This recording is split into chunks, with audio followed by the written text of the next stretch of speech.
Well, good morning, everyone. It's an enormous pleasure to be here at Metro State. I've been friends with your president and his wife for a number of years, and have enormous regard for this institution and its mission, which is a unique mission in the sort of strange complex that you have with two other institutions, and I'm still trying to sort of wrap my head around all of that. But what I'm particularly pleased because the normal audience that I deal with, and where was I recently? Portland State. It was a traditional faculty audience, 300 people, and I could characterize the audience as divided into about three groups. The first group was the, look, Mchaffy, just leave us alone. I'm going to leave in 5 years. I'll retire. I promise I won't cause any trouble. Just don't make me do anything or learn anything new. I just want to be left alone. The second group says, I don't think so. You folk, I don't know what funny little cigarettes you've been smoking. Oh, I'm sorry, I'm in Colorado. So, but it's not going to happen. And the third group says, this is kind of cool. We actually could make some real impact.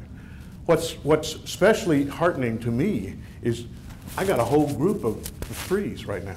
I got a whole group of excited people that understand that leadership is all across an institution, and institutions that are really successful have leaders at many, many different levels. And this is an absolutely terrific program. So I'm especially pleased to be with you. But I'm always pleased to be with a university audience talking about the future of higher education. If I don't irritate you, I have not done my job by the time we're finished this point, okay? So that's the first thing. And I try to be an equal opportunity offender, so I will offend all of you in various and unique ways. So let me know if I'm successful in that. Probably the piece that is the kind of duh statement for those of you who still have small children at home. A period of massive change and great uncertainty, challenged as never before.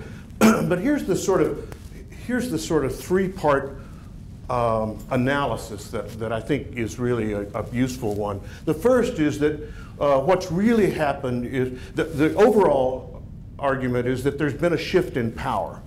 The first part of that three-part analysis is that traditional universities, traditional institutions are losing control over events. The second is that students are increasingly empowered to control their destinies in ways that were never true before. Cliff Edelman described the college-going pattern as swirling. The old pattern was you went to a community college, then you went to a four-year, or you started at a four-year and finished. You finished in 4 to 6 years. That was the 1960s. And then by the time we got to about 2000, you had students, and he detected this late, maybe the 90s. You started seeing these strange patterns going on where students would start at a four-year, then go to a two-year, then back to a four-year. They'd start at somewhere else, and he described it as swirling. Well, if that was swirling, this is super swirling. This is swirling on steroids, because now students are taking MOOCs and getting credit for them. They're pulling courses from here, they're pulling courses from there, they're packaging. And the third, and this is an equally significant piece, if you saw the Inside Higher Ed this morning, there's a really interesting article on Newton and Pearson and Arizona State. The power of organizations and groups to enter the space that we formerly inhabited. We used to have essentially a monopoly. Lots of barriers, particularly accreditation, other things like that, and now suddenly all of that's sort of away. So I want to talk first about 7 critical challenges. The first one is the core concept. University model created in the 11th century, operates on a 19th century agrarian calendar to prepare students for life in the 21st century. As Dr. Phil would say, how's that working for you? And the answer is not well. And let me chronicle how not well. The second problem we have is what Christensen and Eyring argue is the DNA problem, that we all have essentially the same DNA, that we all are essentially programmed to look the same, we all use the same strategies and the same formulas and the same forms and structures, and that and that we're all, and they don't really talk as much about the aspirational problem that we have, which is that we all ultimately want to be research universities, and we all want to be cool, and we all want to be Harvard. And there was a great piece recently, and somebody said, the next time you hear somebody say, well, take Harvard, for example, she said, don't do that. Because Harvard's got $32 billion. After the decline, it's got $32 billion. It's got more money in its foundation than the next 30 institutions combined. Don't use Harvard as an example. It's not an example. Their conclusion, though, and this is the part that's important, is that we've created confused, multi-purpose missions and unsustainable institutions. That what we've created is models that we can't even figure out. Do we want to be research universities? Absolutely. Do we want to be economic developers for the community? Absolutely. Do we want to be the access institution? Absolutely. Do we want to be the elite institution to train the people that do really well on tests? Absolutely. We are vulnerable, they argue, to disruption by people who will come in and have a laser-like focus on doing one thing really well. The funding model, you know the state budget problem, not balanced until the latter part of the decade. That's 2018. I don't know about you, but I don't want to be around in 2000. Well, I mean, I want to be around in 2018. I don't want to be around talking about state budgets maybe by 2018. But you can see this is a particularly interesting factoid down at the bottom there. Based on the trends since 1980, state fiscal support for higher education will reach 0 by 2059. We will no longer have public institutions, at least for funding purposes. You saw the reports last year. This year, by the way, the picture looks really better. There was a recent article, I haven't put it up in the slides yet, 33 institutions are now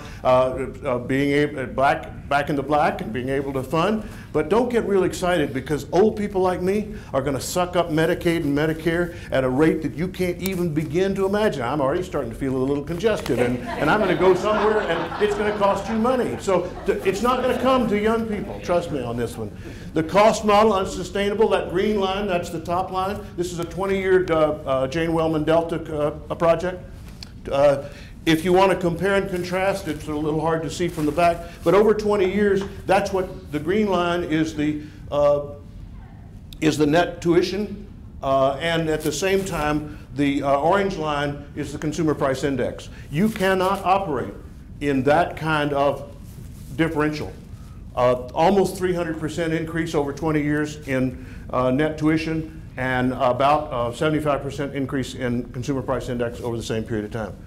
Same thing if you look here, another one of Jane's slides. The blue line is the public four-year tuition or cost, and a line across the bottom is the cost of a new vehicle. Again, dramatic change in cost. Now, you and I would both say, well, yeah, but the legislature took to reduce the funding. Well, that's true, but it's still a problem for students and their families. We'll talk about that in just a minute. The business model, Jane argues, is that most of higher education has a cross-subsidy model. Higher education, a graduate is paid for by undergraduate, and upper division paid for by lower division. If you don't believe that, take a look at this study. Four public systems. Lower division has an average cost of 1. Upper division is about 1.5 times that. Master's is about 3 times that, and doctoral 4 times. Well, you say, well, of course, doctoral is small classes, intense work, right? And you don't require that in lower division. Well, that's fine, except where does the greatest amount of loss come? The greatest amount of loss comes in the first 24 months. So let me see, do we have any problems yet conceptually with the fact that we spend the least amount of money in the first 2 years and we have the greatest amount of loss? Are you having any conceptual difficulties here yet? Moody's says that mixed outlook, tuition levels are a tipping point, must innovate to remain viable. They have all sorts of suggestions, business suggestions, including reductions in the number of tenured faculty, centralized management. Business, by the way, we get lots of advice from business. This is Bain and Company. Not Mr. Romney. That's Bain Capital. This is their parent company. That's actually the advisor. They found, for example, at at Berkeley, one institution, they found an average of $112 million in annual savings if you take away the legacy systems that we've built up. And they go on to say a growing percentage of our colleges and universities are in real financial trouble. About 30% of the 4,000 institutions are really in trouble, and another 30% are on an unsustainable model. That's about 60% total. But if it was just financial, that'd be one thing. But the Aram and Ropska study said that 36% of students do not show any significant gain in learning in critical thinking skills over 4 years. Okay? 36% of the students who start college 4 years later do not score any better on measures of critical thinking. Now remember, just if you think that's bad news, remember that that's the 50%, the 36% of those who graduate, which is only 50% of those who start. So 50% of the college-going population in the United States doesn't finish, and presumably they don't have good critical thinking skills, and 1/3 of those who do finish do not have critical thinking skills, critical thinking skills. That's 68% of the population. That explains lots of things to me: national elections, Congress. I mean, keep going, right? But there are real consequences for this. So if you look at unemployment, when they did a disaggregation later, they found that there's about you're 3 times more likely to be unemployed if you don't, or at least there's a correlation relationship there. But for people that still have kids at home, you're twice as likely to have kids come home after college without a job to live with you if they don't score well on critical thinking. It seems to me that what I would do is make sure my kid does really well on tests of critical thinking when they're in college, because otherwise they're going to come back to you. But if you don't like that, go back to 2006 and look at the AIR study. 20% of college graduates have only basic quantitative literacy skills, unable to estimate if their car has enough gasoline to get to the next gas station. See, I always wondered about this thing. I could never figure out, you see people on the side of the freeway with a gas can, you think, who is this guy, you know? It's a college graduate. You know. So, graduation rate, you see for public 4 years, we're slightly better than all. In 6 years, 60% of the folks that started our institutions complete. But the graduation rate generally is not, as you know, very good. Student debt is now greater than credit card debt in the United States, over $1 trillion. 1 out of every 5 American families is paying educational debt right now. Remember, that's not discharged by bankruptcy. And perhaps for public institutions, the most troubling piece of a factoid here is that we're losing the battle of public opinion. 6 of 10 Americans in 2010 said that colleges focused more on the bottom line than on the educational experience of students. And in the Time magazine, this bottom thing is from the Time magazine article, the issue this fall, said they did a survey, and 80% said that of those surveyed said that education that was received was not worth the cost. Gordon Gee said it best that the choice for higher education during this critical junction is reinvention or extinction. And Clayton Christensen, again, the disruption guy, talks about disruption coming from cheaper and simpler technologies that are initially of lower quality. If you've read, there's a great blog by Clay Shirky, and Shirky said, here's what happened in the music industry. Scientists in Germany created a way to compress video, and then they had compress film, and then they wanted to compress the soundtrack, and so they created this thing called motion picture, whatever it is, but we know it as MP3. And Napster got hold of it and started going wild, and the record companies just went berserk, and they destroyed, sued Napster, destroyed Napster. But they couldn't destroy the concept. The concept was, why would I have to go to a record store to buy a record? And why do I have to buy 12 records when I only want to, 12 songs when I only want to hear one? And then he goes on to say, and the record industry first thought it was, well, this is just an aberration. Then they thought, well, this is just a sort of a small movement. And by the time they finally figured out it was the new landscape, they were too slow to have reacted, and the party was over. We're going to see some of that going on here. He argues that online education is the great disruptor in higher education. If you look at what's going on, and here's what's interesting to me about higher ed, is that we first have seen disruption going on, but we see both massive change and rapid acceleration in the rate of change. And that's the part that I'm really intrigued by now.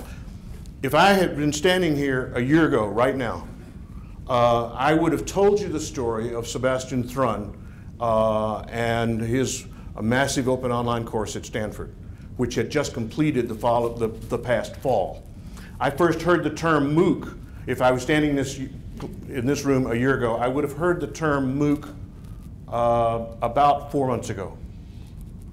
And I would have thought, boy, that Sebastian Thrun, that's a really interesting deal. I would not yet have heard about Coursera with 33 institutions. I would not yet have heard of edX with 10 institutions. I would not yet have heard of Semester Online with another 10 institutions. I would not yet have heard of Udacity. All of them created in the last 12 months. All of them created.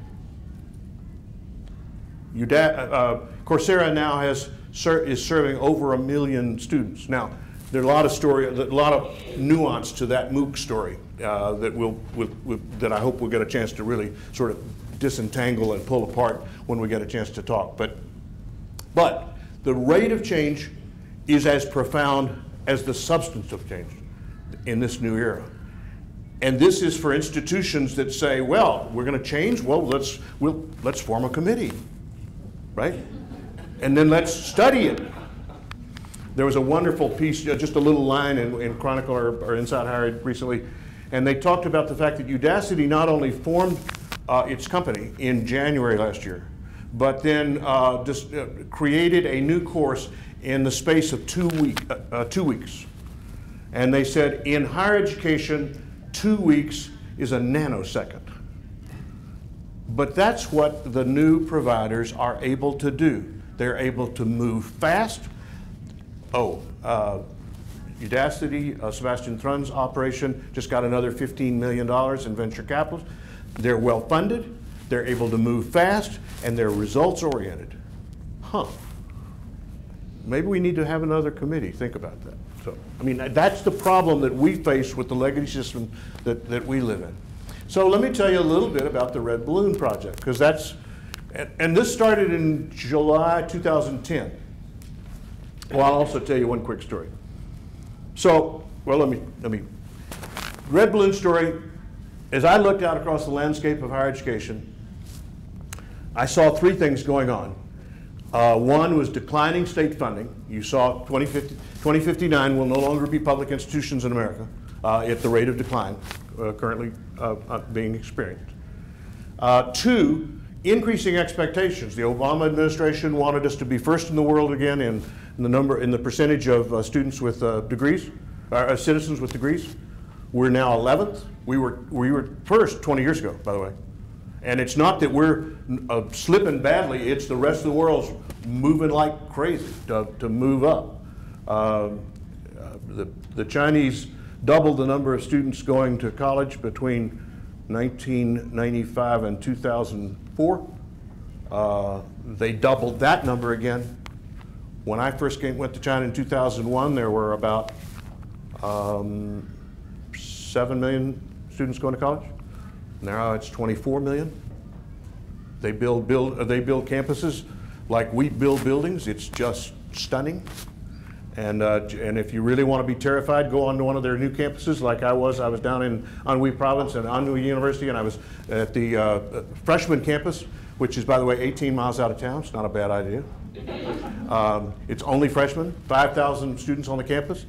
Friday afternoon, 4 o'clock, we're standing on the steps of the library, and I said, well, about 4:45. I said, well, this looks like typical American campus, not a soul in sight, right? You could fire a cannon, never harm a soul. Late afternoon on a Friday afternoon, and then the bell rang, and 5,000 students walked out of class. And I thought, ooh. The reason that I got excited about the technology revolution and ultimately named the project for this was because of DARPA's Red Balloon contest. DARPA is the Defense Advanced Research Projects Agency. It's the skunk works of the Department of Defense, been around since the late 40s. Does weird stuff like robotics and prosthetics and the driverless cars that actually Sebastian Thrun was the designer of. That's now licensed, by the way. You can drive a driverless car in Nevada and California, right? Which is, oh, by the way, they've driven 200,000 miles without an accident, which beats most of us. But the DARPA had created in 1969 something called ARPANET, which was in fact the internet, despite Mr. Gore's claim to fame. But in 2009, 40 years later, they wanted to test things like the social networking capacity, Facebook. They didn't have Facebook in 1969. Some of you probably know that. But so they tested this by saying they'd put 10 bright red weather balloons somewhere in the United States, continental United States, 3,000 miles, about 2,000 miles. And the first person or persons that could find all 10 bright red weather balloons would get $40,000, 40th anniversary, right? So how long does it take to find 10 randomly scattered bright red helium-filled balloons somewhere in the United States? By the way, there's not a PhD in red balloon finding that I'm aware of. Okay? Took 8 hours and 52 minutes. And I read that and I went, oh, Houston, we got a problem. Because for me, the Red Balloon Contest is both a metaphor and an analogy. A metaphor for the new ways that knowledge is being created, aggregated, and disseminated collectively. Collectively. And it is, at the same time, an analogy for how we might work together. The problem for us is that, you know, all of us in higher education operate off a model of solitary expertise. That's why you write an individual dissertation. The old joke is you learn more and more about less and less until you know everything about nothing, and then that's called a PhD. So, but it's this intense, both narrow specialization, hyper specialization, and individual work that characterizes the nature of the academy and the people who reside therein. And guess, don't be surprised that as a consequence of that, we populate our institutions like Noah populated Ark. You get 2 of these and you get 2 of these, except most of the time you get 1 of these and 1 of these and 1 of these and 1 of these. And then we're surprised that we're a set of robust individuals called a university collected with their only communal issue problems of bad parking. I mean, we live in our own little silos. But for me, the most important part of this was that the notion of technology, and that technology changes everything. Tell me about the technology. Tell me that technology hasn't affected these businesses. You remember Rocky Mountain News? I remember that. Tower Records, Kodak Borders, keep going. The question is, if you know all that, and you've seen all that happen, why do you think we're not vulnerable to that? Because we're in the information and business as well. Slightly different, obviously, in terms of information and wisdom business, but we are equally vulnerable to these kinds of disruptions. My argument is that this technology is going to change everything. One of the things we've seen with the courses, these MOOCs, is the unbundling. It used to be that you went to an institution, you took the courses at the university, right? And now suddenly I can get courses from anywhere on earth.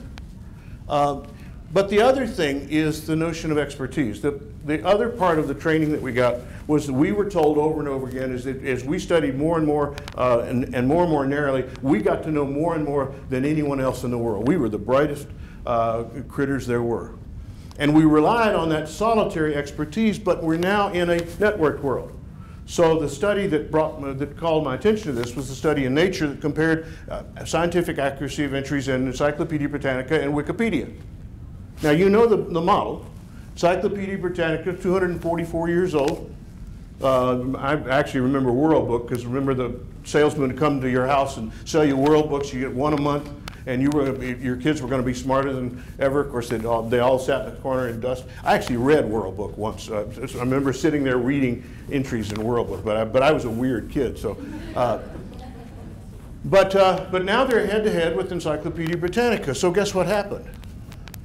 In March last year, Encyclopedia Britannica said, oh, guess what? We're not going to print anymore. That's great, but guess what? That's not going to be the end of the story. The end of the story is going to be the end of Encyclopedia Britannica. Let me tell you why. It's a real simple proposition. Because Wikipedia is in 250 plus languages. It's 14 million articles. It's 22 million pages. It's a staff of 30, not for profit. Tell me how Encyclopedia is going to work against that business model. As they say in East Texas, that dog won't hunt. There's no business model that works against that. We live in a world where solitary expertise is important, but network knowledge and linked and shared information is used to advance knowledge and understanding.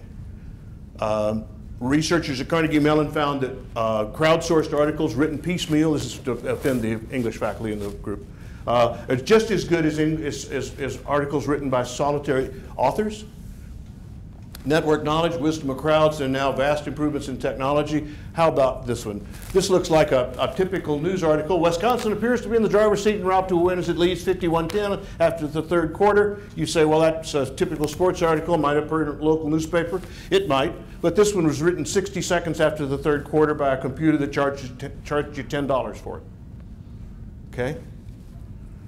And that's in an article entitled, in case you wondered, this article was written by a human. Watson played Jeopardy, you remember that? And Watson won. But what you didn't know at the time was that they were looking, that Watson was evaluating 200 million pages of content every 3 seconds. Have you ever tried to do that? That's really hard. You've got to move really fast. They're getting so good. This is Farhad Manjoo from the Washington Post. They're poised to replace humans across a wide range of industries, diagnosing diseases, dispensing medicines, handling lawsuits, making fundamental scientific discoveries, and even writing stories just like this one. So, science fiction, brave new world, into civilization. Problem is that evolution takes hundreds and thousands of years, and meanwhile, every 18 months, computing power doubles, price drops in half, Moore's Law, right? Been going on a long time. Let me give you an example of what that means. The difference is the difference between arithmetic and geometric. If I take 30 steps across this room, where will I be at the end? I'll be 30 steps across the room, right? But if I take 30 iterations in which every time I double the number of steps, and I start with 1, but every time I double and I do 30 iterations, the 31st iteration, I will be 1 billion steps out. That's the difference between that and that, right? I was telling Steve and Ruthie last night, I got in trouble last. I was in Texas, and I was talking to Texas Women's University, and I said, see, evolution takes hundreds and sometimes thousands of years, and meanwhile, Moore's Law, 18 months, power doubles, price costs. And I stopped and said, well, of course, in Texas, you don't have evolution. Where you do have evolution, though, it takes a long time. So here's what's changing. So we've looked at the challenges. Now we're going to look at what's changing, and then we're going to talk about what we can do about all this. The first is the venture capitalists. This is hard to read, so let me give you the short drill. The short drill is that from 2002 to 2011, this is what venture capitalists started doing in terms of investments in higher education in alternate companies and alternate strategies. The takeaway is, in 2011, venture capitalists spent $400 million to create new ventures and new strategies and new approaches. Let me say that differently. In 2011, venture capitalists spent $400 million to put you and me out of business, to take away our work, our jobs. Okay? And see, these are some of the companies that they've created out of that. The models of college are now different. University of People is one of the examples of the tuition-free online. New York University said they'd accept courses from there. Do-it-yourself university, Anya Kamenetz, DIYU. Western Governors now in Utah, Indiana, Washington, and Texas. When Western Governors started, I told one of its proponents, I said, this will never work. And for 10 years, I was right. 30,000 students, growing fast, moving well, competency-based, doesn't use a course model, doesn't use a Carnegie unit model. Peer-to-peer university, Udacity, which is Sebastian Thrun's. Notice what he says here, and this is what the new visionaries in higher education said. We believe university-level education can be both high quality and low cost. Now we're on a mission. Now we're a growing team of educators and engineers on a mission to change the future of education. These guys are serious about this stuff, and this guy is the guy that invented a driverless car. Do you really want to go up against somebody that figured out how to invent a driverless car that drove 200,000 miles without an accident? I mean, that's pretty scary stuff. Udemy. And now there's other forms of collaboration. The New Paradigm Initiative is the 16 liberal arts colleges of the South are all agreeing to share courses now.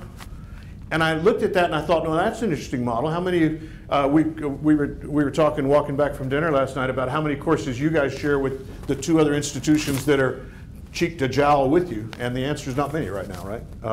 In fact, falling fast is numbers. What's interesting about this is that, you know what the analog to this is? Associated Press. Do you know what AP is? AP is actually a not-for-profit, wholly owned subsidiary of the newspapers. And what happened is it got too expensive for every newspaper to send a reporter to Paris, and so they said, look, one newspaper send a reporter to Paris, you write the stories, and then we get to use them. And meanwhile, we'll send someone to Barcelona or to Beijing, you know, whatever. The course models are changing a great deal, and I want to spend a little bit of time here. The cottage industry model is the model we use. This is the one we all know and love. Everyone designs his or her own course from scratch every semester. No one learns anything about the most effective course content or effective teaching practices except that one individual teacher who learns only from his or her own experiences. We go into black boxes and close the door, and we don't know what happens. Sometimes we're great and sometimes we're not. The guy that, the first year I taught, there had been a guy that had been there 30 years, and we were having a little retirement party for him, and I thought, you know, I was young, and I couldn't imagine being alive for another 30 years, and I couldn't imagine how he, at age, he was probably like 65, and I thought, man, you are so ancient, I don't know how you even get up in the morning, you know, how unappreciative I was, but. And I said, gosh, to teach 30 years, and one of his colleagues said, oh, Carl didn't teach 30 years. He taught 1 year and then did it 29 more times. And, let me tell you, the problem here with the cottage industry model, just one little quick illustration. Psych 101, everyone teaches it. If there are 4 sections of Psych 101, and we've had 4,000 institutions, it means every fall we teach 16,000 sections of Psych 101 as if it's never been taught before. Really? We still do that? I mean, that's like saying, George, you need to get a gun. Well, okay, then I need some charcoal and smelt iron ore and make some steel and then chop down a tree. We don't do that anymore, but we still do it there. And that's one of the problems with, that's one of the dangers the MOOCs are providing. There's not just the massification issue. It's what they're doing is they're learning how to deliver mass education at the same time drawing back enormous data about student performance. And we'll talk some more about that. Open University of the UK was the one that sort of started this model, which is you put a lot of money up front and then you have a bunch of sort of lower paid folks teach it in essentially very rote, similar fashion, but huge scale. The partnership model, you're seeing a lot of that now. John Katzman, Tutor, the guy that created Princeton Review, I was talking to Karen Gallagher at USC. They offered a Master of Arts in Teaching for $40,000 online. I said, hey, it's supposed to be cheaper if it's online, right? You don't have the infrastructure costs and all that. And she said, it's a USC degree. I said, excusez-moi. I said, how many people signed up? She said, 850. I said, really? Katzman designed it. And I said, Karen, why do you need John Katzman? You got a great institution, great brand, deep pockets, good faculty. She said 3 things. She said, website to die for, worldwide marketing, and $20 million in venture capital. That's why she wants to play with him. Now he gets 70% of the money, maybe 80. But if you do 850 times $40,000 That's a pretty healthy 30% left on the table. Lamar University in Beaumont started a program, a Master of Arts in Education, with, to their credit, a 40% reduction in cost to completion and 40% time to completion and 40% reduction in cost. Online degree. The first semester, 4,200 students enrolled in it and sucked the life out of graduate programs across 3 states. And that's a program coming soon to you. John Katzman now is doing semester online, a brand new, huge model program. You got another kind of model is the individual courses, straighter line, Burke, Smith, and then now the MOOCs. And the MOOC, let me ask you a question. Has anyone in this room not heard of a MOOC? I mean, it's okay if you haven't, but I mean, there's been so much press about it now, it's almost impossible to imagine. But this is where it all started. It actually started about 2008. But the one that really launched it was Sebastian Thrun. And the story is that he was going to teach 200 students, and in addition to that, he decided that he would send out an email and say, oh, by the way, I'll make it available to anybody else. And 160,000 students enrolled. But the most interesting factoid is the one at the bottom there, which is of the 200 students who were at Stanford, only 30 were still in the class, coming to class by the end. The rest had gone online because it was more interesting, right? Or at least I think that's why they were there. Now edX, 60 million committed, online learning, Coursera. The MOOCs so far though are not for not for credit. So then how do you account for this? Well, the fact is they're moving rapidly towards credit. So for example, you've got the Pennsylvania system is going to work with CALE, Council of Adult and Experiential Learning. They're going to give them credit. Lots of other people are starting to give credit. Colorado State Global Campus is going to give credit. What the MOOCs are doing is that are scary to me, at least 2 things. One is that they're learning how to do really highly interesting, engaging, interactive, massive courses. Now, most of the MOOCs right now are trash. They're just awful. But go to look at Sebastian Thrun's stuff and tell me it's still trash. Remember the driverless car guy? He's really an interesting character. If you wanted to highlight somebody from the 21st century, the early part of the 21st century, I'd put Thrun up there towards the top of my list, at least. The other thing they're doing is that they're not only learning how to do really engaging courses, but they're also learning a lot about how to gather data from that and to design courses that are responsive to students, and they're able to do analytics at a level that you and I can't imagine. So you can disaggregate thousands and thousands of data sets. The guy at Kaplan, Bror Saxberg, said when he went to Kaplan 3 or 4 years ago, he said, he's the chief learning officer for Kaplan. He said, what I want to do is I want to do 1,000 randomized trials of 1,000 students each every year to figure out what works in learning. We're sitting there with 30 students in a class and we don't have a clue. I mean, all of you are professionals at going to school. So you're all sitting here right this moment doing what if I was a faculty member and looking at students would be doing as well. You're all looking at me and you're all nodding and you're all like you're really glued to me, and yet somebody's saying, "Wow, how much longer is he going to talk?" And somebody else is saying, I still got to do that. I never did do that pie I was supposed to do. You know what? I mean, I don't have a clue as to what's going on, right? At looking at all of you simultaneously. The point of the MOOCs and the other, if you go back to that original slide that I talked about of new competitors entering our workspace, we're in a hyper-competitive environment. We simply are not accustomed to this world and we don't know how to interact with it. And now semester online, this is the new one with Katzman. This is credit-bearing, fully online, credit-bearing. So you can go to Duke and buy a course for $4 grand right now. And now you've got the supersized courses, the supersized classroom. Professor at Virginia Tech is teaching 2,670 students in his class. By the way, with I think the most fun here, and he's using all the new strategies, right, and technologies. But the most fun for me, sort of conceptually, is he says you can come to class or you can be online. And you can come to class this week and be online next week, I don't care. It doesn't make any difference anymore. The location is immaterial. And that's really an interesting notion. Analytics, you're starting to see huge amounts of analytics coming down the pipe. One of these are predictive systems that marry the data that institutions already have about students with new data, click data particularly, the way they interact with classes.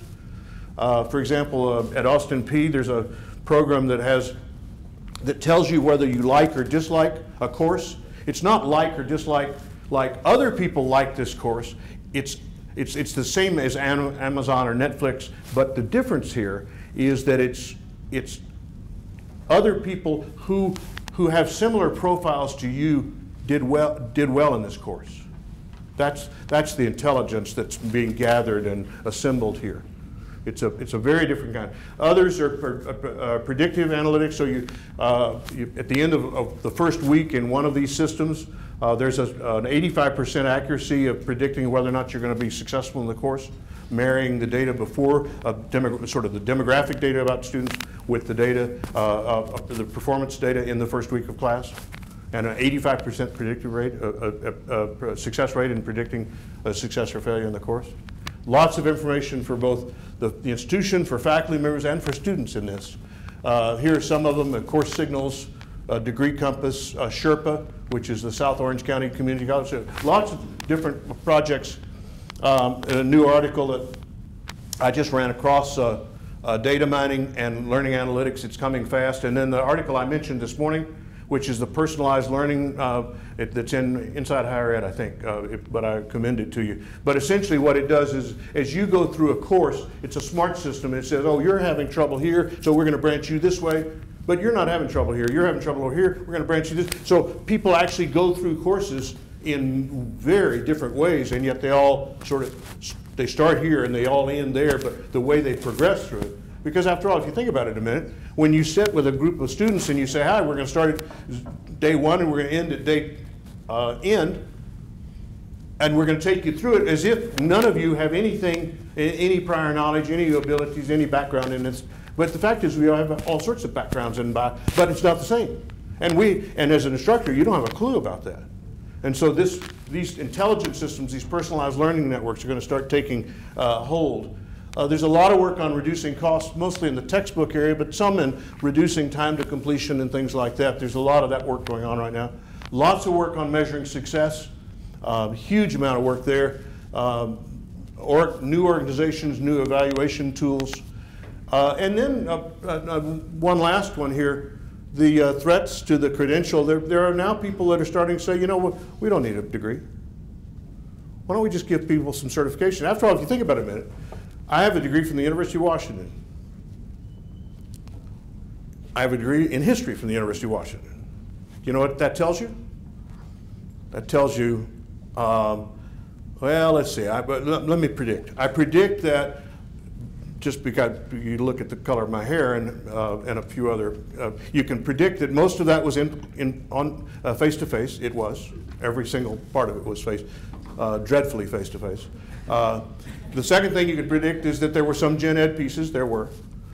You can predict that there were 30 to 40 hours in the major. There were. You can predict that there were some electives, few. You can predict that I was probably involved in some social activities beyond the classroom. I was. I joined a fraternity after spending a year at Reed, which was really weird, but that's another discussion. Beyond that, when I tell you I have a degree in history from the University of Washington, you don't have a clue. You don't know how, I mean, you can look at my transcript and sort of start to parse out maybe, but what badges and certifications do is say, you actually we have verification that you can do X and Y and Z. And people are saying, well, let's have a degree filled with badges rather than courses. And the next thing somebody says is, well, let's just not have a degree at all. I'll just hire people that have the badges and certifications that I need. So the whole notion of the degree, if employers start saying, I don't care, then the whole proposition starts to get squirrely real quick. So where do we go from here? Part three. Part three. Yes, sir. Can I ask a question? Sure. Well, isn't the MP3 player a microcosm of that thing you just said? Why buy 12 albums when I can just get the song I want to hear? Well, why go take 120 hours of credits when I really want to have to do that skill set that does this? So if that's the future, what you've done is we're seeing it in front of us. Well, let me ask you this. How do you take it to that grander scale? Well, how about this? This is part of the Clay Shirky article. He's really a funny guy. But Shirky said that students right now in your classes, right, at your institution, are assigned books that are written by Nobel Prize winners, right? And they're assigned articles written by Nobel Prize winners, or really top-notch people. And the question is, well, then, why do I have to listen to the crappy lecture from you? Because I can do that too. So now, tell me why I have to endure this. There was a kid at, where was I? Oh, Fresno. I forgot to tell you the funny Fresno story. I will. But the Fresno, and I said, and we were just chit-chatting over coffee, and I said, how do you like the experience at Fresno? And he was an engineering major. And I said, so what's the best, and I always ask students, what's the best thing that's happened to you here, and what's the worst thing that's happened? And so I can't remember the best thing, but the worst thing I really remember, because he said, I have one of my faculty members is from somewhere else, and who speaks English as a second language, and he speaks it not very, in a way that's very hard for me to comprehend.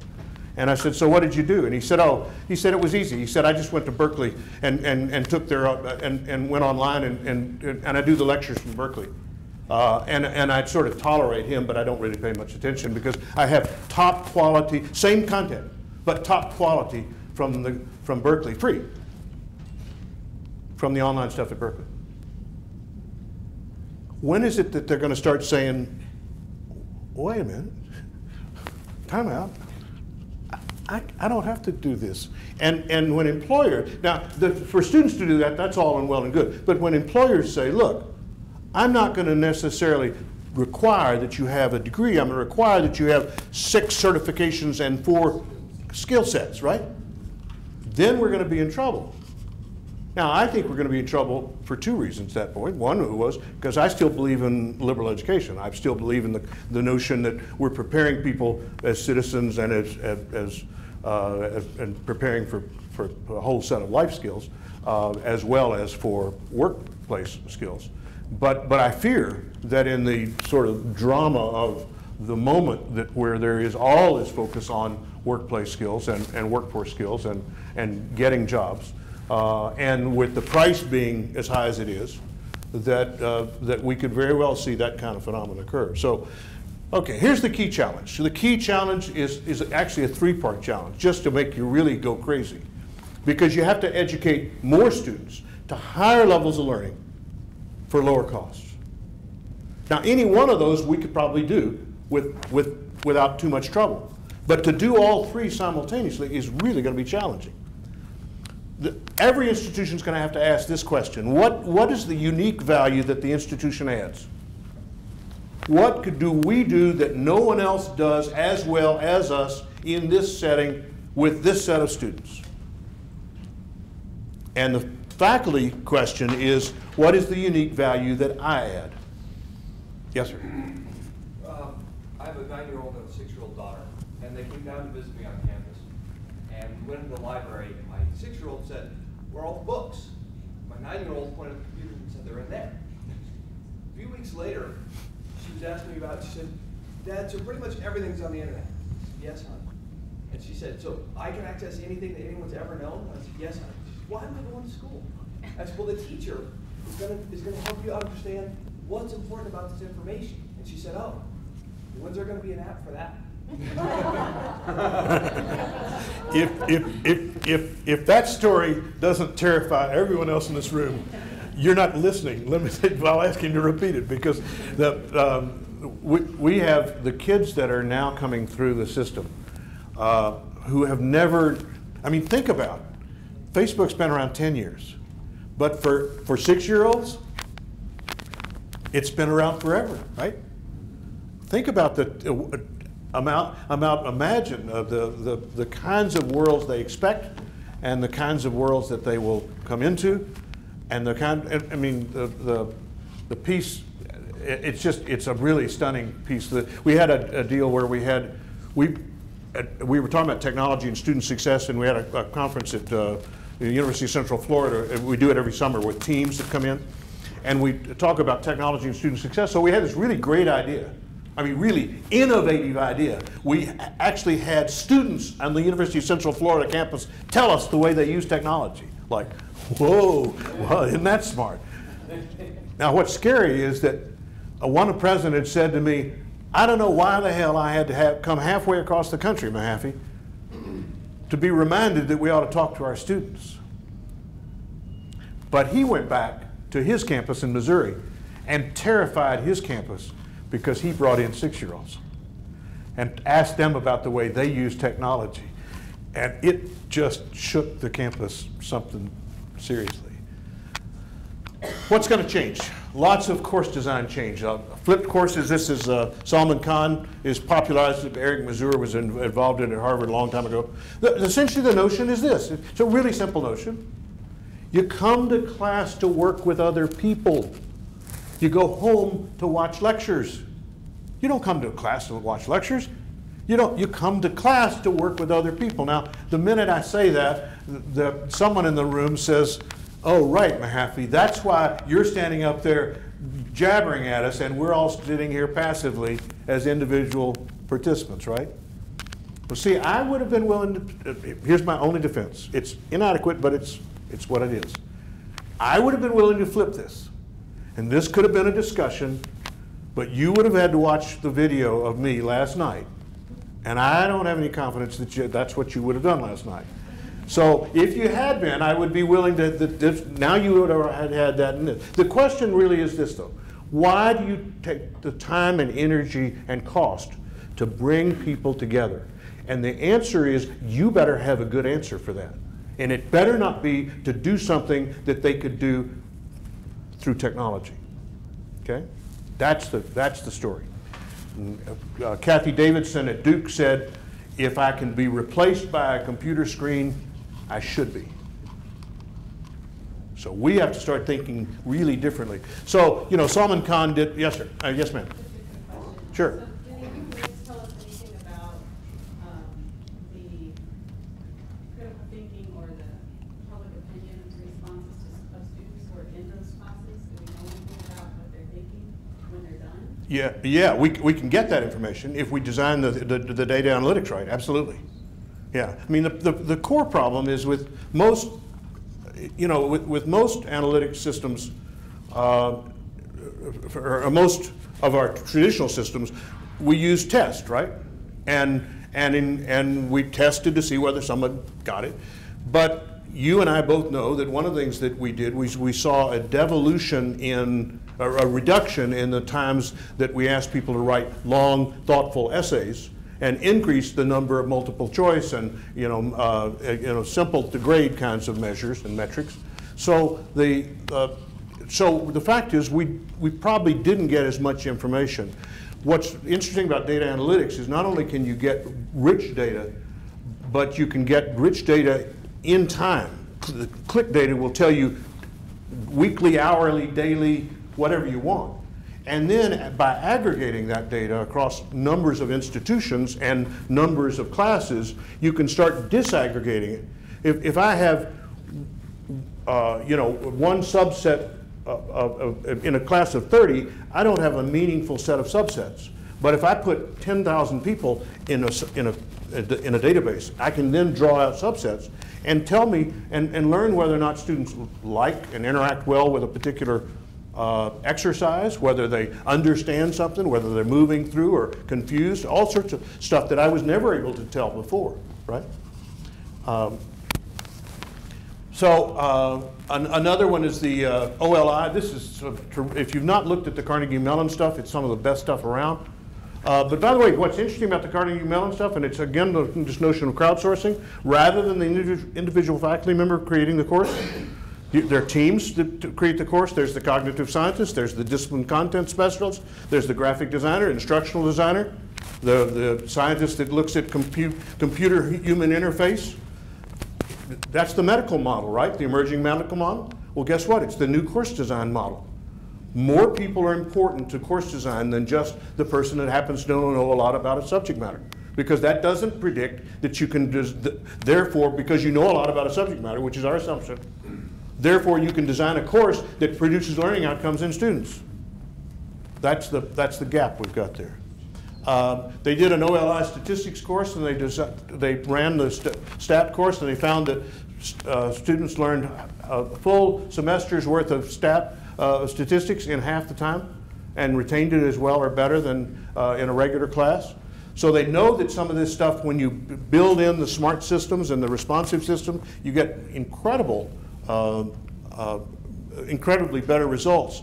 Science classes, Carl Wyman, who's the Nobel Prize winner in physics, but he's also the Carnegie Professor of the Year. There's no one else on earth, by the way, with those two titles. But Wyman said the real problem in science classes is you've got to reduce cognitive load, address beliefs, and stimulate and guide thinking. And he said 60% of science courses are still lecture that don't do any of that. And so he did a little experiment. He said one course taught by an experienced and highly regarded professor, one by a brand new professor, but who knew about cognitive loads and addressing beliefs. The new guy produced twice the learning outcomes as the highly experienced and highly popular faculty member. Math Emporium, you know that, Virginia Tech, 500 students in a room, all of them taking different courses, all of them moving through the courses in different ways. And then lots of other stuff. Carol Twiggs done a lot of work in this. Average savings in large enrollment classes of about 40%. And then blended, the blended is the course essentially looks like this. You have all sorts of variations, but you take a course, you put half of it face-to-face and half of it web. And the Department of Ed study indicated that they were comparing online and face-to-face, looked at all the studies of efficacy and studied, and found out that online was slightly better than face-to-face, but that hybrid was better than either of the other two. And see, I think John Naisbitt was right in Megatrends, 1982, when he said the greater the technology, the higher the more technology, the more need for human connection, high touch, high tech, right? And so I think that's what hybrid does. And so we're now talking about building not only hybrid courses, but crowdsourced hybrid courses. So that notion. George Koo, you've seen a lot of this work, the high impact practices. Notice that a whole lot of those are designs that don't occur in some of our classes. So finally, let's take a quick look at what else is likely to change. Free and inexpensive, you're going to see a lot more free and inexpensive materials. OER, Hewlett spent about $110 million on open educational resources, and a lot more is coming fast. Creative Commons has also helped propel that along. You can now do a copyright that's a Creative Commons and specify the way you want to allow stuff to be used, and it's really opened up the world a lot. There are now 15,000 online free courses, growing numbers of MOOCs. So here's the question I ask every campus that I've visited, more than 40 in my Red Balloon tour. How many of you are using free courses to reduce cost, increase learning, and increase access? One. Yes. Two. Two. You're using free courses. Not reducing costs, but yeah. Great. Terrific. That's the first time in 40 campuses that somebody said that. I don't know if this counts, but I'm taking content and videos from those places and putting them. Oh, well, that's a start in the right direction. The next start would be, how about if we actually reduced cost by instead of offering just the content, but it's still your course, saying we'll accept that course in lieu of our course, and then we can take that many more students into our program or reduce the cost of the overall experience for all of our students. There are ways that we could do that. It would be complicated, obviously. But Jeff Salingo argues that, he's the editor of the Chronicle, and he argues that one potential future is that introductory courses or commodities offered free or close to free. Isn't that interesting? Think about that a minute. Now tell me what that does to your business model.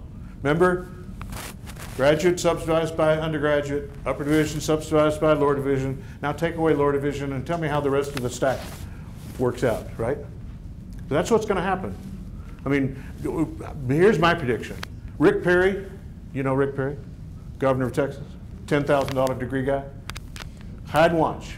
He's going to find out about MOOCs one of these days. And he's going to say, I'm confident he's not found it yet, but, and he's going to say, well, golly, we could teach Psych 101. We'll have one Psych 101 course offered every fall from the University of Texas at Austin, and everybody will take it. And the rest of you Psych folks, pack up, because we don't need you anymore. Hide and watch. I mean, that sounds far-fetched. I don't think it's far-fetched, particularly if you know Rick Perry. Randy Bass was the one that said, he walked around the Georgetown campus where he's a faculty member and said, where are the most significant experiences on your educational experiences that you've had on your campus? Asked students that. And nobody reported that the most significant educational experience occurred in class. He said, maybe we need to start not thinking about class. Students are now saying, why do we have semesters? There's a wonderful experiment where Felice Noodleman, who was with the New York Times, now Chancellor of Antioch, told me she started an online course, had a professor teaching an online course, and she said, can I sit in on the course? And they said, sure. So she sat in as an observer. And the course ended in December, and she talked to the professor in February and said, so how's the course going? And he said, well, no, it ended in December. She said, no, it didn't. You just dropped out in December.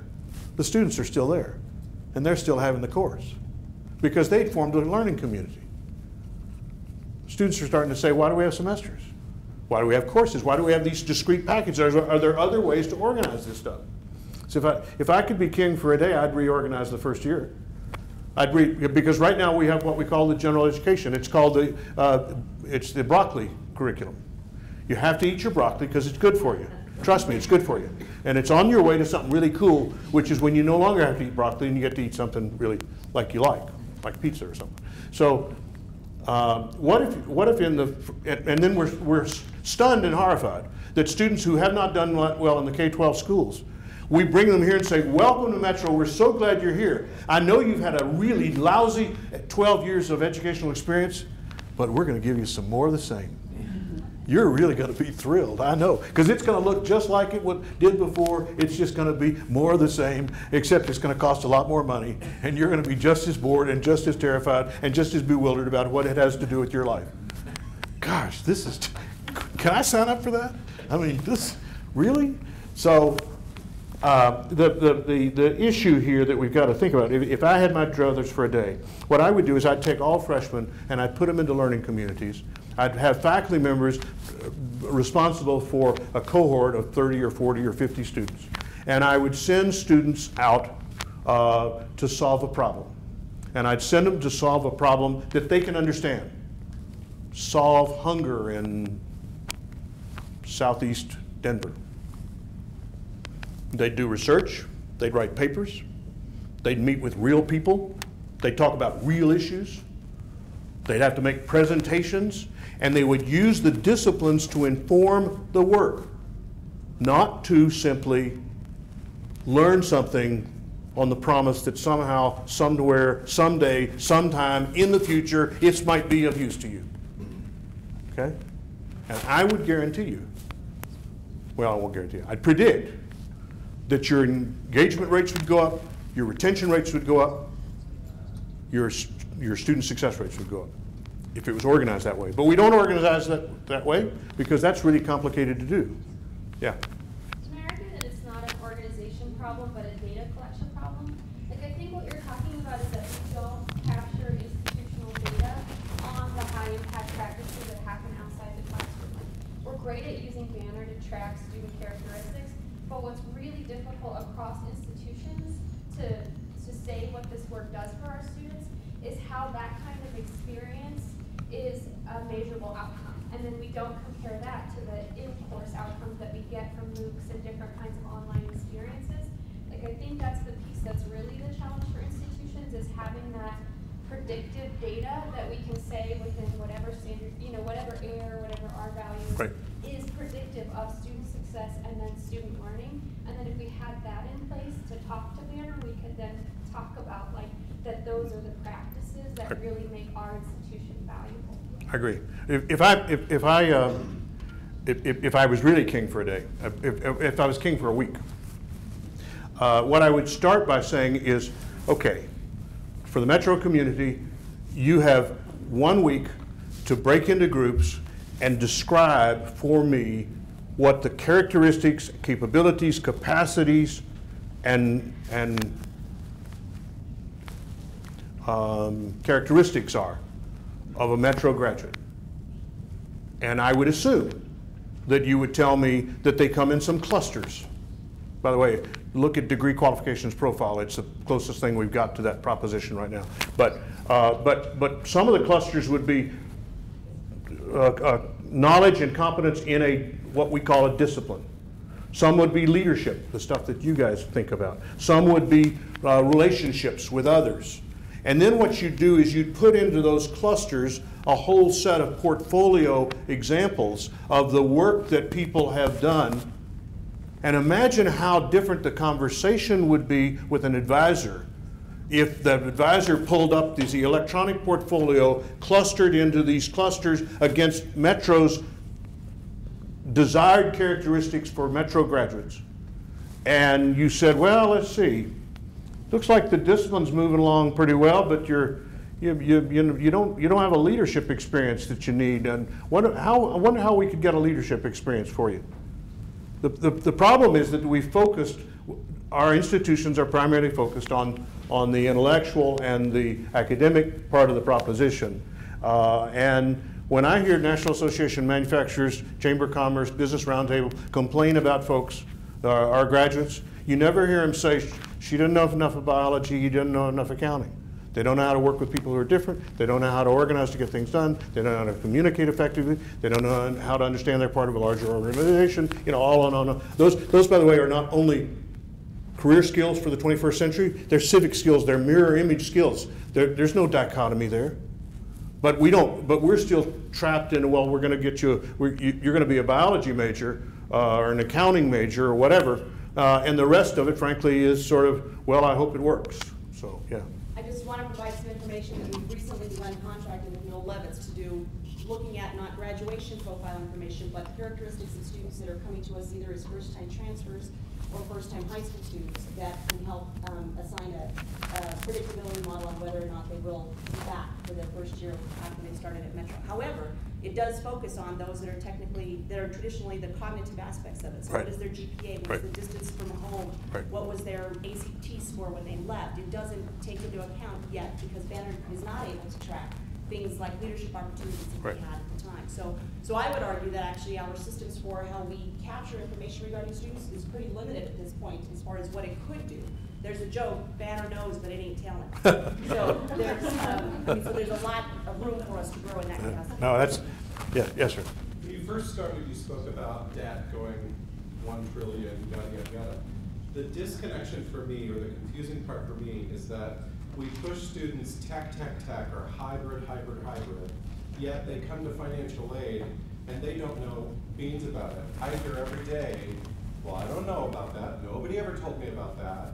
Why is there if academically we are teaching tech-savvy students, yet they can't be tech-savvy to get an email? Or everybody has a smartphone, yet they can't figure out that there's a date when your FAFSA is due, or that type of thing. It's such a disconnect for me. When you move over to the student services side, they don't know what advising does, right. or how to meet with somebody or interact with somebody to have that conversation. So what are you doing about that? The best we can. Yeah. No, there's a blog that my brother sent me. I haven't got a chance to look at it, but I heard it again yesterday afternoon at our discussion. I now can receive the world's information on a smartphone the size of a tiny. So why do all I do is look at weird kitties? I mean, you know, so one of these kind of deals. But that's part. I think part of the here's the, if you want to be competitive in the 21st century as an institution, the question is, what are you going to add as value? The MOOCs right now, I don't think are an issue for most of our students. MOOCs require high degree of motivation, high degree of self-confidence as learners. They require a lot of things that a lot of our students, frankly, probably will not be able to partake of immediately. Down the road, I'm not going to be so sanguine about that, but at least immediately. But we have to figure out what we add in value, and what part of what we add in value. I mean, this institution is in fact a dream machine. It is a dream machine, but it's far too often an accidental dream machine, not an intentional dream machine. Okay, it's one that it happens, but it doesn't happen with the degree of intentionality that could be possible if we thought differently. We got rid of some of the legacy systems. Now, I'll just give you one legacy system. We were talking at where was I? Portland State last week, I guess it was. And we were talking about the fact that we have, that we're going to have a model of bifurcated faculty, with faculty that have highly differentiated skills rather than faculty where we insist that everybody does teaching, scholarship, and service.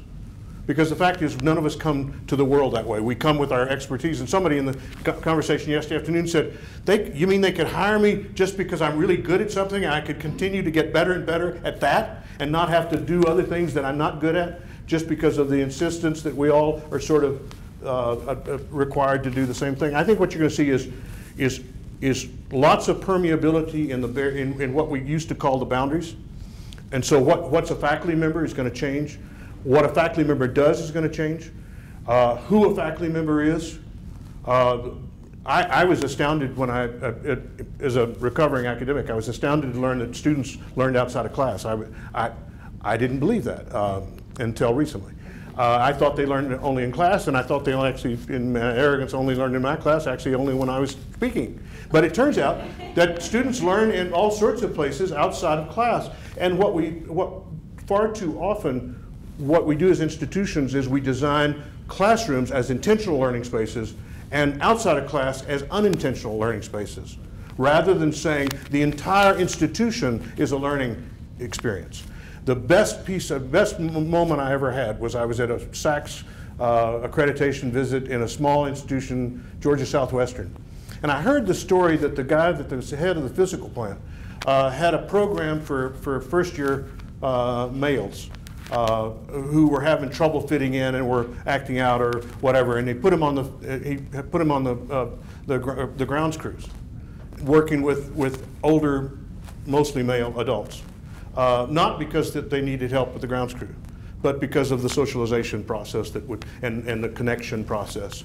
And so you know the drill at the accreditation. At the last, you gather everybody up and the team sits there, and I was just an observer.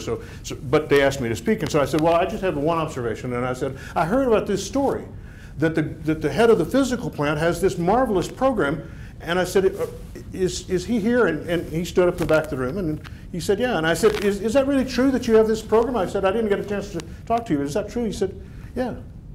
I said, well, that's fabulous. It's a fabulous program. He said, why is it fabulous? Aren't we all here to help students succeed? I went, oh yeah, that's right, I forgot. So I think we're going to have to think really differently about that faculty roles. I think we're going to have to think differently about, we're going to have to pay lots of attention to learning outcomes. Let me finish real quick here. We're about to finish here. The faculty work is going to change from teaching, from solitary to collective work with other faculty and with other specialists. I think we're going to move from a model of all faculty doing the same thing to a highly differentiated model. The old model was a single expert, my classroom, closed door, mysterious black box.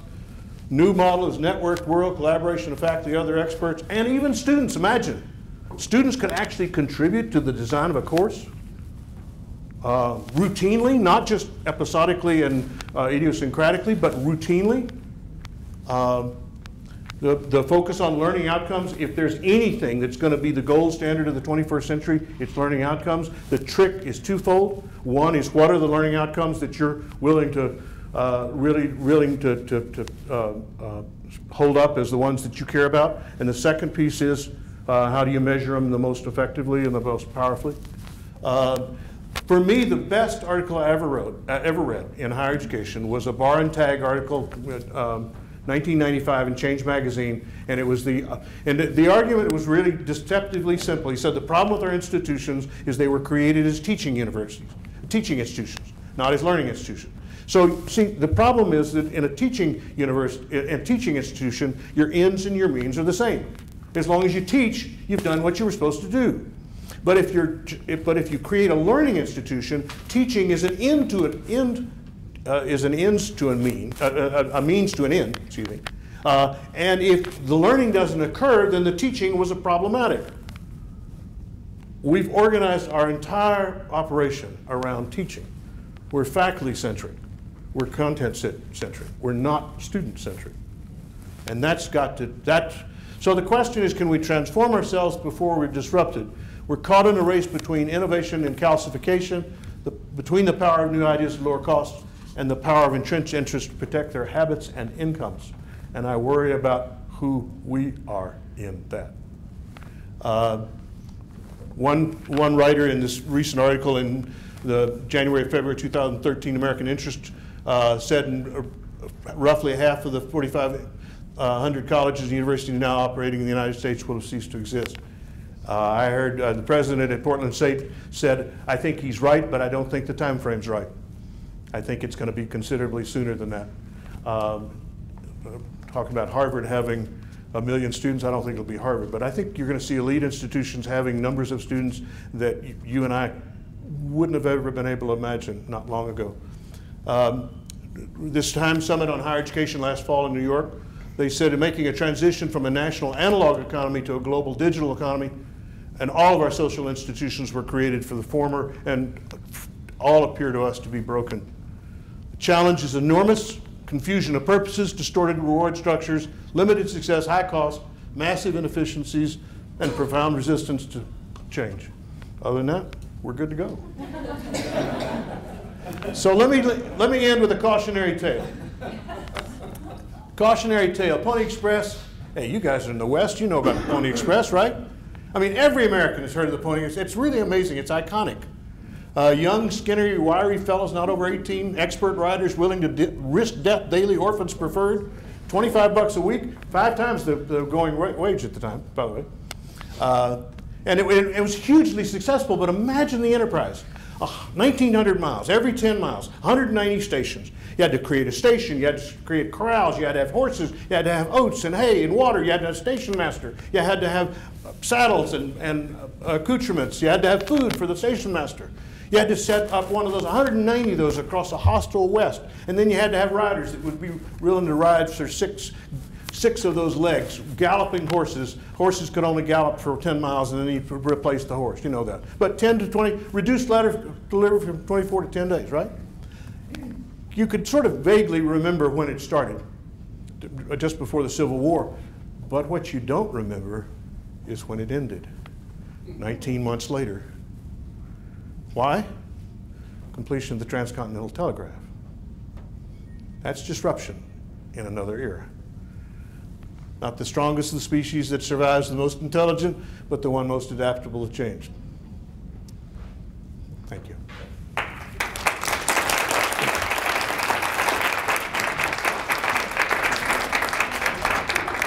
So, you're running this show, so we can do this any way you want. You want to take a break first? You want to go have some discussion first? And usually, by the way, when I finish, there's a stunned silence because people are thinking, "Who is this guy?" You know. So, but anyway, your pleasure.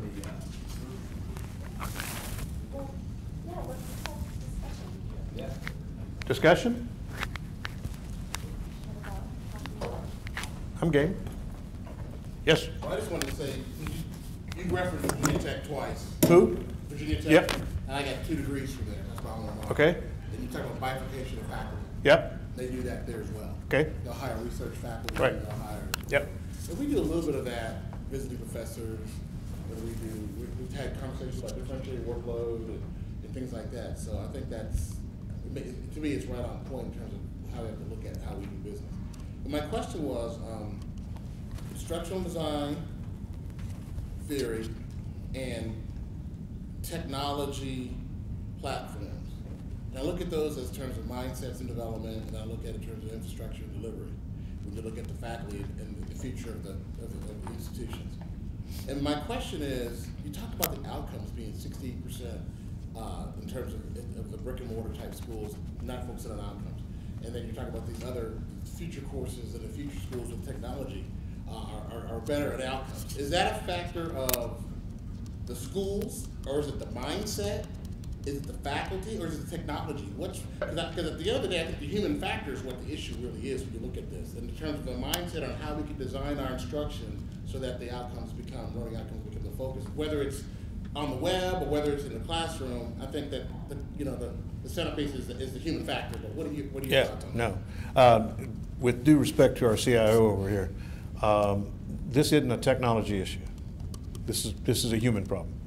At the end of the day, that's all this is. And I can't remember who said, I think it was Peter Drucker, that said culture eats strategic planning for breakfast. It's culture. And I mean, for example, an enormous variation. I was going to tell you, I lost the train on that one thought when you mentioned the differentiated faculty. I said, when I was at Portland State, I said, we already have differentiated faculty. We have tenure track and adjuncts, right? We just don't treat them in any similar way. What if we actually built a model in which you paid someone to teach as much as you paid someone to do research? Because there's implied in the lack of pay, of equality of pay, that one's a more valuable function than the other. I would argue that teaching students well is one of the most complicated enterprises on the planet. The fact is, we do some of that already. We just don't do it particularly well right now. But it is a culture problem, and it is a human problem about how we organize this. So I think we've got the problem is that we're all wrapped up in these legacy systems, and we can't. So I mean, and it's really hard, particularly, and it's impossible individually. But it's hard even for a community to say, let's break out of that. But I was thinking, I met yesterday with the redesign group. There's a group of faculty that are redesigning their courses. And I meant to say to them yesterday, I thought, you always think, I was lying in bed last night thinking, oh, I should have said, you know how that works. And I should have said, I'll make you a deal. I know the president. I'll get the president to give me a little fund, not me, but to set aside a little money, and I'm going to put your design team of faculty, and I'm going to build a student design team to design the same course. Anybody want to play?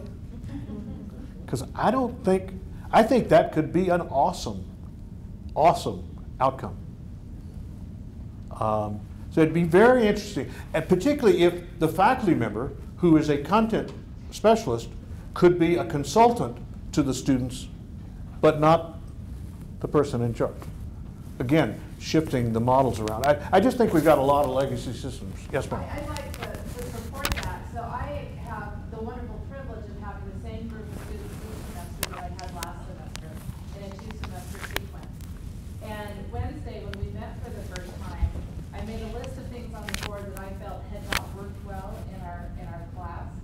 And I put them into groups, and I said, you're going to come up with solutions to these problems.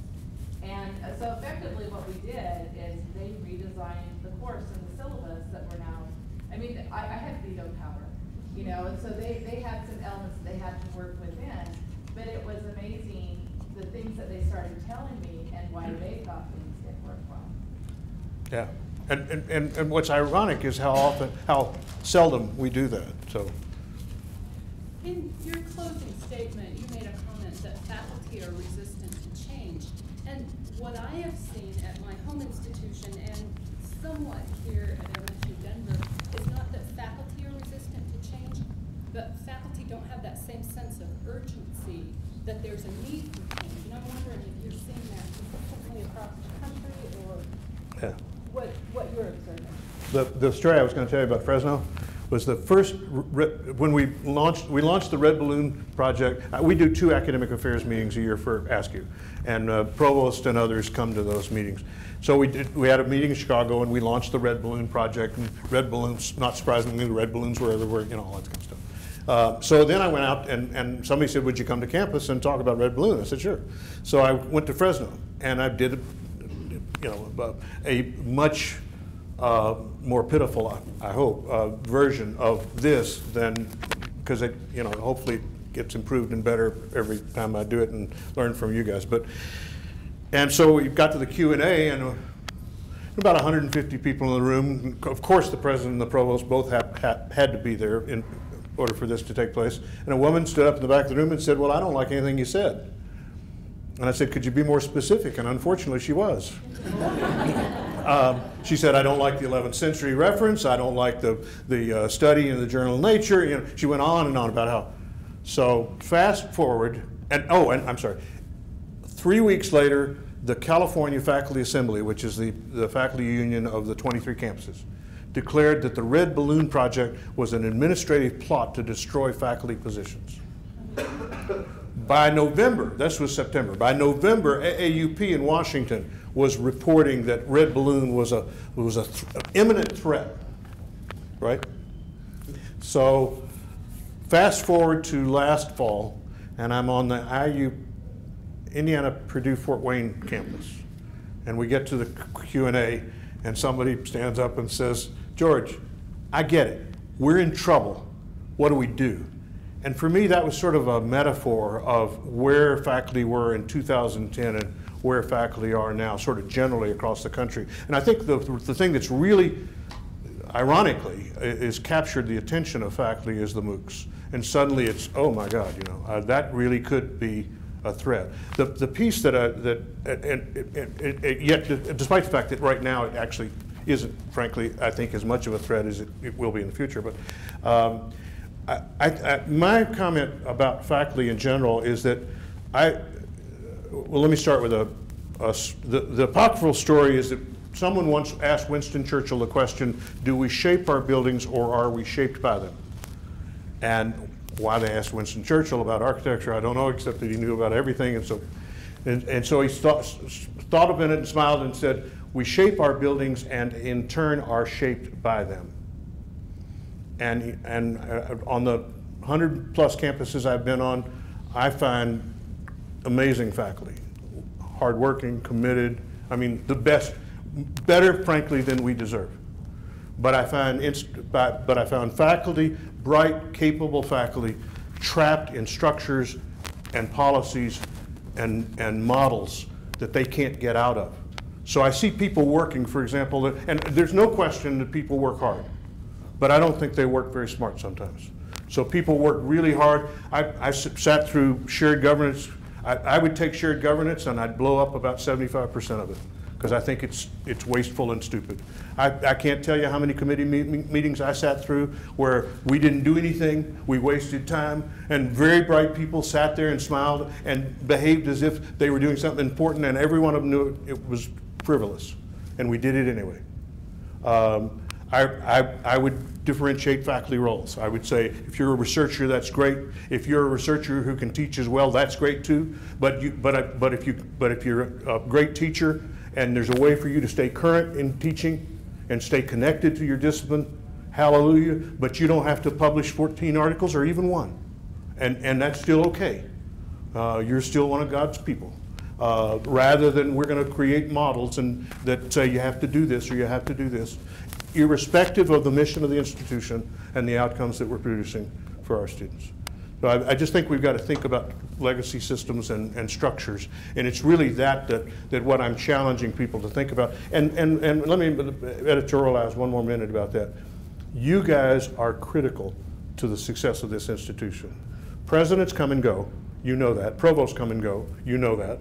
Longtime watchers do that. I was telling Steve this morning, when I go to a campus and talk to faculty that have been on a campus at least 20 years, I ask them all, at AASCU institutions in particular, I always ask the same question.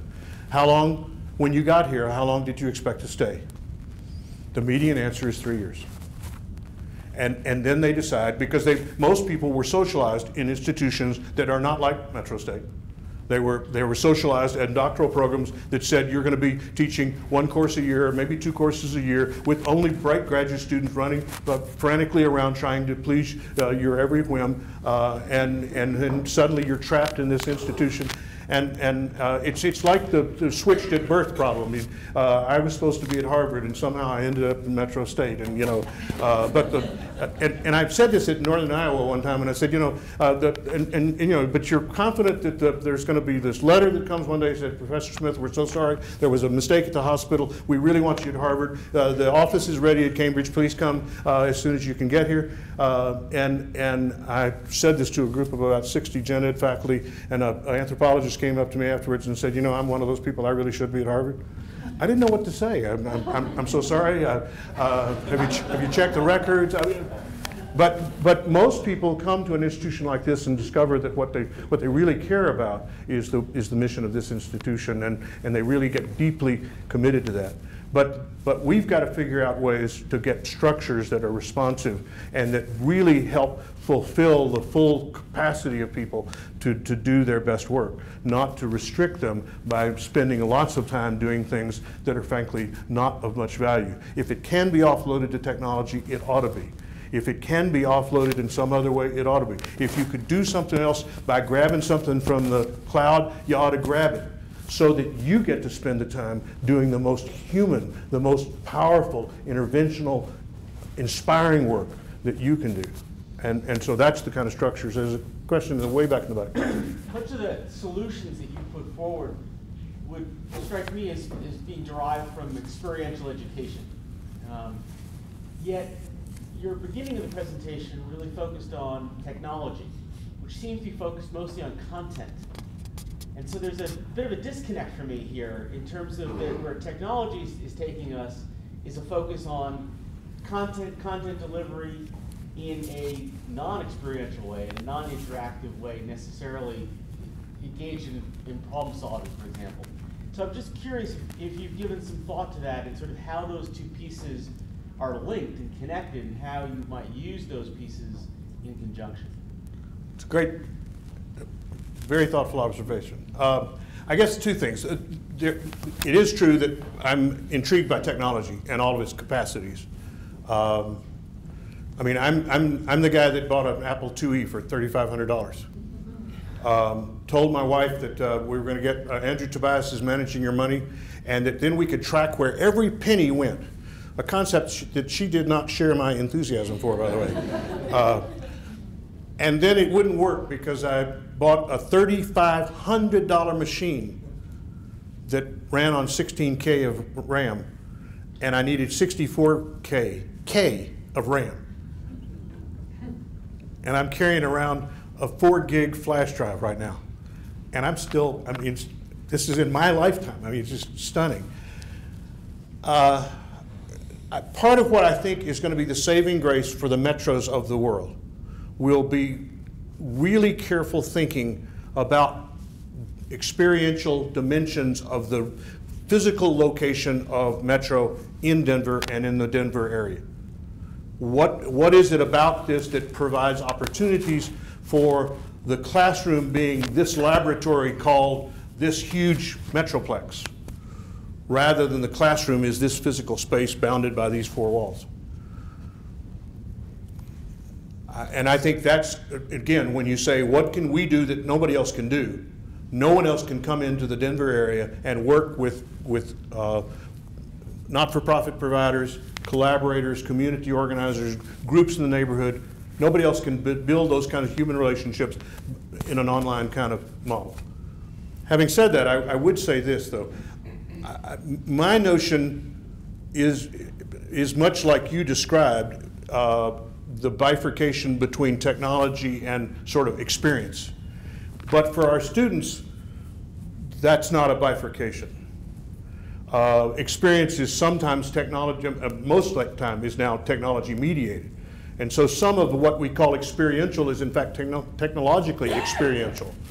And so one of the things that I'm intrigued by the MOOCs is the power of the MOOCs to begin to provide really high quality, engaging materials. The worst of the MOOCs are, somebody puts if you go to MIT and look at they put everything online about 4, 5, 6 years ago. Awful, awful. There are a couple of really cool things, like the physics professor that jumps on a pendulum to demonstrate that it's not the weight of the pendulum, but the length of the arc or whatever that makes the difference. And he has the students count and measure as he's swinging across the room. That's cool. But most of the MIT stuff is just dreadful. It's just literally somebody recording while somebody stands there and talks. But if you look at Sebastian Thrun's stuff, you get these little interactive clips, and then you go to do something else, and you ain't seen nothing yet. I mean, the kind of capacities that some of those courses are going to produce to really be engaging, to build learning communities. They're learning about peer grading. They did a study recently of peer grading, where they gave students the rubrics and then had them grade compared to the professor's grading. There was about a 0.88 correspondence. They're learning to build learning communities. They're learning how to identify students. Did you see the recent thing about identities? They already contract with Pearson to do testing at physical locations around the country, but the new one that they've developed is that you type a phrase, and the computer detects how you uniquely type that phrase, and you hold up a picture of yourself, and the camera takes with an ID, and you type this phrase, and then every time you go online, you type the phrase, and the computer confirms that that's who you are. And so some of that biometric stuff that's starting to come out, and some of the new strategies and technologies. So I don't think that it's. I think that we've got to be careful about bifurcations. Even though my old world, it's I'm mostly not technology. Somebody called me a techno peasant recently. The matter of fact, the youngest member of my staff said to me that I was listening to this conversation outside my door, and I wrote something. I wrote something back to somebody, and I went OMG, and it was about some popular culture issue, and I heard a sort of mid-level person say, how the hell does he know about whatever the popular culture was, American Idol or whatever it was? And the youngest person in my staff said, that's not what's amazing. How did he know about OMG? So. But for most of us, I think we've got to think about what is the unique capacity that you can add, and how's it related to this? And then when you go online, what is it that you guys do that can be really, again, that's unique, and sometimes the blended is the piece that's really cool. John? Something I mentioned last night, and I mentioned in my chair's discussion group yesterday, what Metro has to offer is our small classes of diversity. So if we do that flipped classroom model and then come into the classroom and work in groups, we have all types of diversity within our classrooms. And the small classes, we can give those students the opportunity to learn how to work in a team environment with different people that the businesses want. We can give them the opportunity to practice critical thinking in our classrooms. You just don't get that in the MOOCs. The MOOCs are great for the technology piece, but what we can do is the face-to-face. Well, the other thing is we typically don't think, for example, I mean, my example a moment ago was saying, okay, so you got faculty redesigning classes, that's cool, but how about if you had competition between faculty designing classes and students designing the same class? And then you looked at the results. Or if you thought of students as real designers from the beginning rather than as recipients of what you do, what we do as adults in this community. And so part of it is also, if you put people in groups, what would be the tasks that you would give them? Because what they actually can do is astonishing. We were talking yesterday with one faculty member that said, I asked my students to do something really hard, and I was amazed that they really rose to the challenge. And I said, yeah, NESI data, last 10 years, the most damning indictment of us is the NESI data that says that the greatest disappointment students have when they come to college is how little we ask of them. How little we ask them. And I heard, literally just a month ago, I saw an interview with a GW, George Washington University student. And she was a sophomore, and somebody was asking her about her experience, and she said, well, I really thought it was going to be a lot harder. And it just echoing that same theme. So there's a question way back in the back. Yeah. Yes, ma'am. No. Oh, okay. Well, just off the technology piece for a second, and you alluded to this, what about the liberal learning issue? You know, when you're describing doing away with degrees, badges, right, it starts to sound very surgical to me. Gonna get this, gonna get that. And I'm not talking about cramming liberal learning down anyone's throat, but it just seems to me that there's a lot to that in terms of society and our personhood. And when I hear about the MP3 example, right, I'm gonna get that one song, but if you don't listen to all 12, you may find other songs that you love in that 12, you know, that you never would have experienced had you not bought the whole album. And I mean, the badges concept also assumes, I'm not saying that folks still can't on their own option find liberal learning, but the badges concept also assumes that, let's say, take a traditional 18-year-old, that they know what they want to do.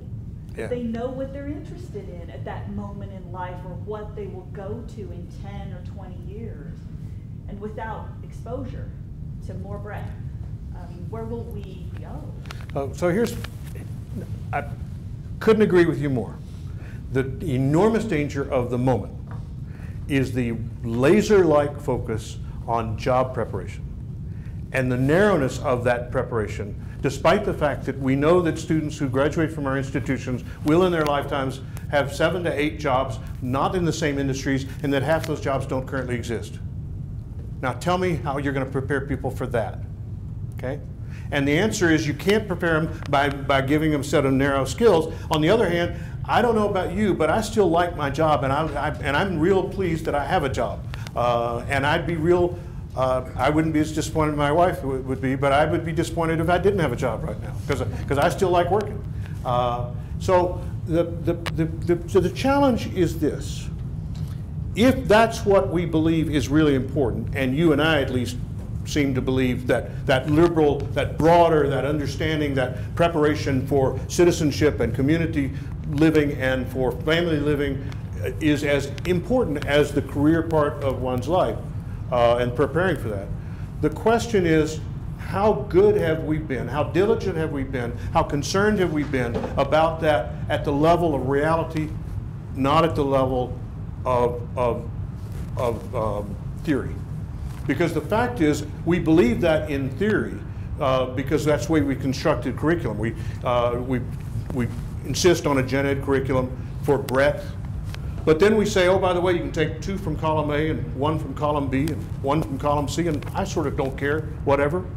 And so one day I was at Northern Arizona University, and it was just after Derek Bach's book came out, Our Underperforming Institutions, which if you've not read, I urge you to look at again. It's a wonderful book.